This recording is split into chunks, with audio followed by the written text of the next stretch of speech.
March 1986, Hamburg Recording Studio, Tuesday afternoon. The session had been running for 3 hours. It should have been productive. The schedule was clear. The material was prepared. The arrangement was finalized. Everything in position for a clean, efficient session. But something was wrong from the beginning. The energy off, the atmosphere dense, not hostile yet, just wrong, difficult, like weather before a storm, not the storm, the pressure before it.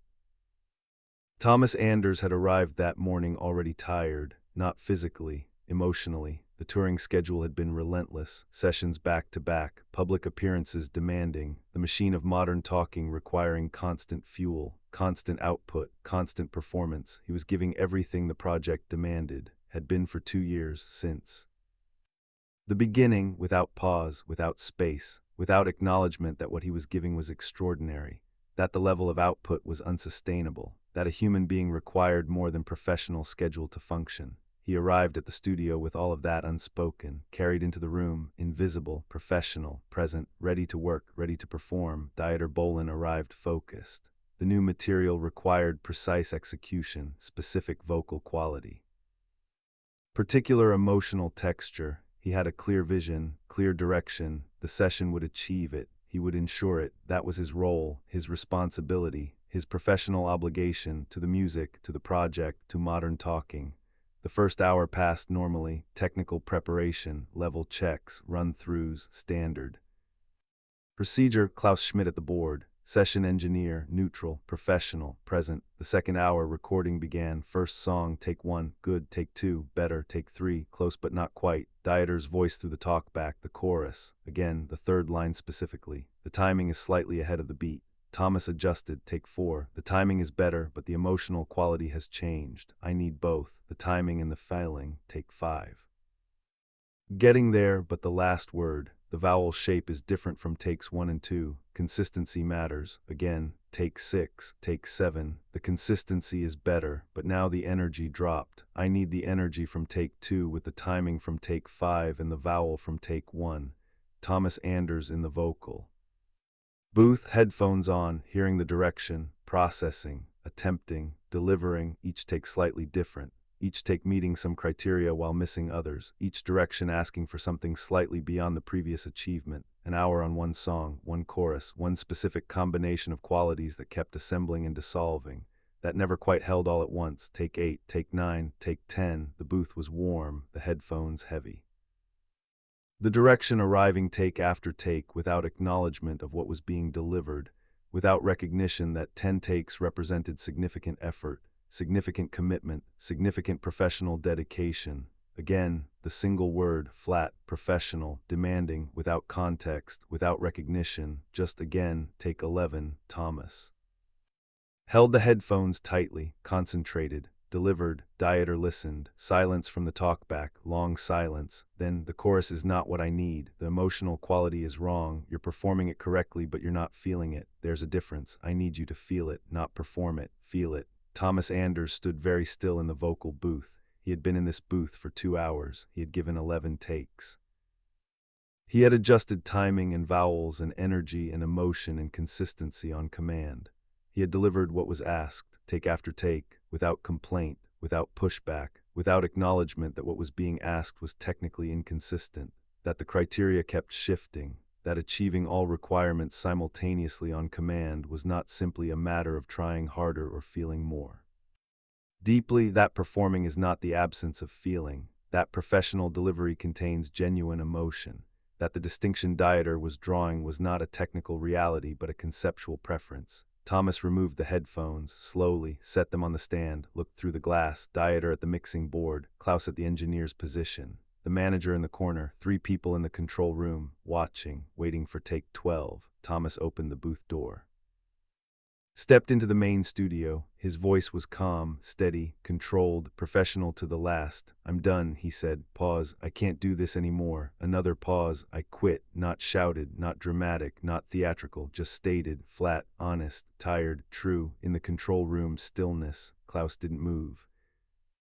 Manager froze. Dieter looked up from the board. Brief eye contact through the glass, processing the statement, evaluating the tone, reading the situation. Was this frustration speaking, temporary exhaustion, strategic positioning, or something more serious, something genuine? The analysis took 2 seconds. Dieter's response came flat, calm, professional, matching Thomas's tone with equal steadiness.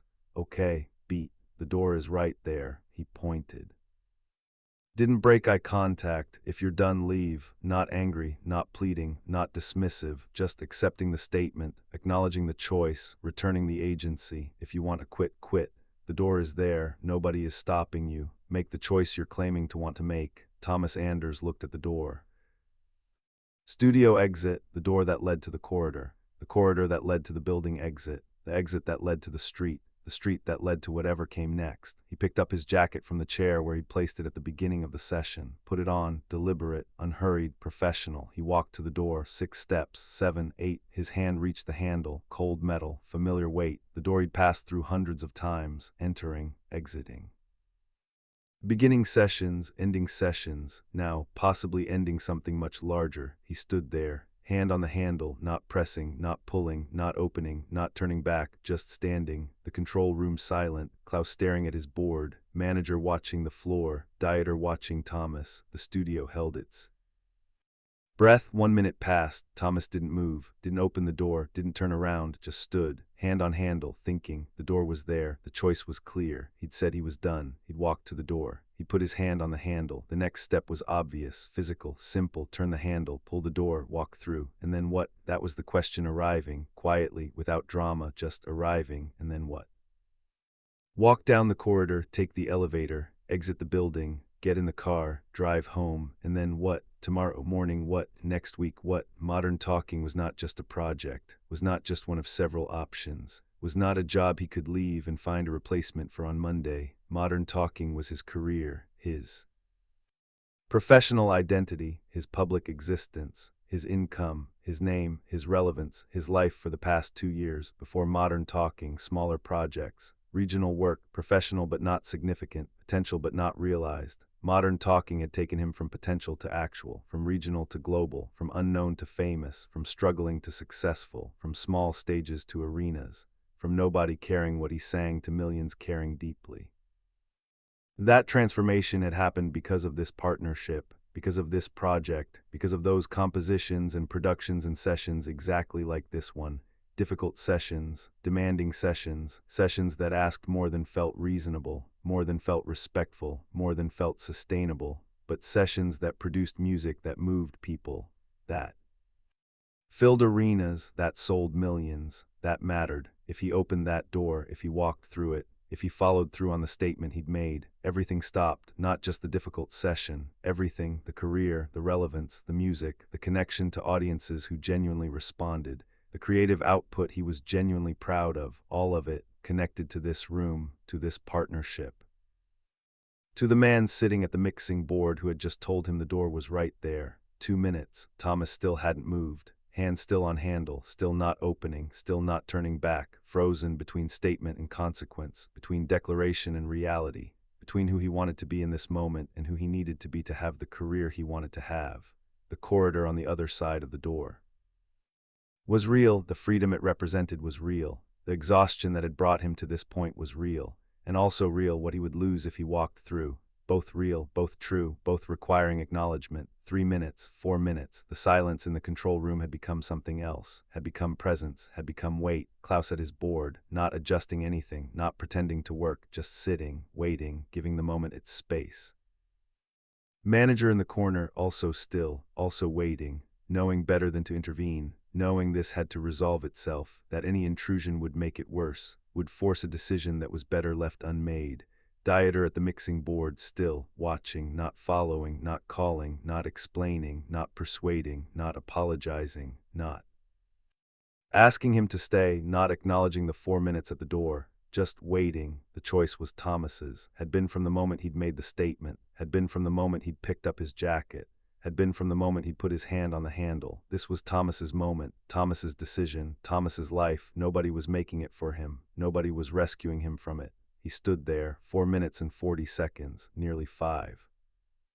And then his hand left the handle, slowly, naturally, without drama, without announcement, without looking back. His hand dropped, fell to his side, He stood at the door, no longer touching it, no longer holding the option, letting it go. He turned around, didn't meet anyone's eyes, didn't look at Dieter, didn't look at Klaus, didn't look at the manager. Walked back to the microphone stand, back to his position, his territory, his domain, removed his jacket, placed it back on the chair, picked up the headphones, put them on, adjusted, familiar weight. He faced the microphone. "Let's continue," he said, flat, professional, controlled, no apology, no explanation, no acknowledgement of the 5 minutes, no discussion of what had happened, just "let's continue." In the control room, Dieter turned back to the board. Klaus adjusted something. Manager exhaled quietly. From the top of the chorus, Dieter said, also flat, also professional, also controlled. "No acknowledgement, no comment, no 'are you sure?' or 'we can take a break,' or 'do you want to talk about it?' Just from the top of the chorus, as if the 5 minutes hadn't happened, as if the door hadn't existed, as if Thomas hadn't said 'I quit,' as if Dieter hadn't said 'the door is right there.' Professional amnesia, mutual and immediate. Take 12. Thomas sang the chorus. Tired, present, professional. Again, Dieter said, take 13. Better. Something had shifted. The emotional quality Dieter had been asking for, present. Not because Thomas felt differently about the session, not because the direction had changed. Not because anything external had improved, because something internal had resolved. Something had been acknowledged at that door, some truth understood, some calculation completed. And the result was present in the voice. One more, Dieter said, quieter than before, take 14. Thomas closed his eyes, sang, delivered everything Dieter had been asking for, the timing, the feeling, the consistency, the energy, the vowels, all of it, simultaneously, finally, on take 14, after the door, after the 5 minutes, after the quiet return, after the professional amnesia, after the unspoken understanding, after everything. That's it, Dieter said, we have it, good work, not specifically to Thomas, just into the room, professional acknowledgement of professional completion. The session continued. Other songs, other takes, efficient now, clean, the earlier heaviness dissipated, the atmosphere lighter, not comfortable, never comfortable, but lighter, working, functional. The session ended at 6 p.m. Thomas packed his things, jacket, keys, bag, same items he'd picked up during the 5 minutes at the door. Manager said something about the schedule for Thursday. Thomas confirmed. Dieter was already reviewing something on the board. See you Thursday, Thomas said, to the room, to nobody specifically. Thursday, Dieter confirmed, without looking up, without acknowledgement of the afternoon, without recognition that something had happened, something significant, something that had revealed more than either of them would want to acknowledge. Thomas left, drove home. Sat in his car outside his building for a long time, not because he needed to, just because the day required processing. The 5 minutes required processing. He had said he was done, he had meant it. In that moment at take 11, with the headphones heavy and the direction arriving flat and the criteria shifting and the exhaustion real, he had meant it. He was done. And then at the door he had discovered he couldn't be, wasn't done because being done had consequences he wasn't willing to accept. That wasn't cowardice, that was calculation, that was honest assessment, that was the truth beneath the frustration. He needed modern talking, more than he needed to be done with this session, more than he needed relief from this specific exhaustion, more than he needed the statement he'd made to be true. That was the discovery at the door. Uncomfortable, clarifying, important, he went inside. The door in the studio had remained closed. He had not opened it. He had returned. He would return Thursday, and the Thursday after, and all the Thursdays after that, until he was actually done. Until the project ended, not because he chose it, but because the project chose its own ending. That was 17 more years, all those years containing more sessions like this one, more difficult afternoons, more flat directions, more take 11s, more moments when the door seemed like an answer, more moments of standing near it, more moments of choosing to return. The pattern established, March 1986, the first time he almost left, the first time he discovered he couldn't. The first time the dependency revealed itself, not as weakness, not as failure. As reality, he was part of this, it was part of him, the door could exist. He didn't have to open it, that was the lesson, that was March 1986, that was the room he couldn't leave, that was the door he couldn't open, that was the first time, not the last, but the first, and the first was always the most honest. Years later, the pattern repeated. Different sessions, different moments, different versions of the same calculation. different doors in different studios, same hand on same handle, same 5 minutes, same return, same professional amnesia, same take 14, same good work, until 2003. When the door that opened wasn't the studio door but the final door, the ending that came not from one difficult session but from the weight of all of them accumulated, when the calculation finally changed. When what modern talking required exceeded what it returned, when the door opened and both of them walked through, separately, without looking back, not in anger, not dramatically, just finally ready to leave the room, together but separate, as always, as it had always been. The March 1986 door had been practice, preparation for the eventual departure. That would come later on different terms, with clearer understanding, with the knowledge accumulated from all the years between, all the take 14s, all the returns, all the professional amnesias, all the Thursdays. The room he couldn't leave in 1986 became the room he finally could leave in 2003. Not because it had changed, because he had, not because modern talking had become easier, because he had become clearer about what he needed, about what he could give. About when the calculation changed. March 1986 was when he learned he wasn't ready to leave. 2003 was when he finally was. The 17 years between were the answer to the question he'd stood at the door asking in 1986. Not asked out loud, never asked out loud, but standing there with his hand on the handle, asking, "Am I done? Not yet, not yet." Not yet until yes, until finally yes.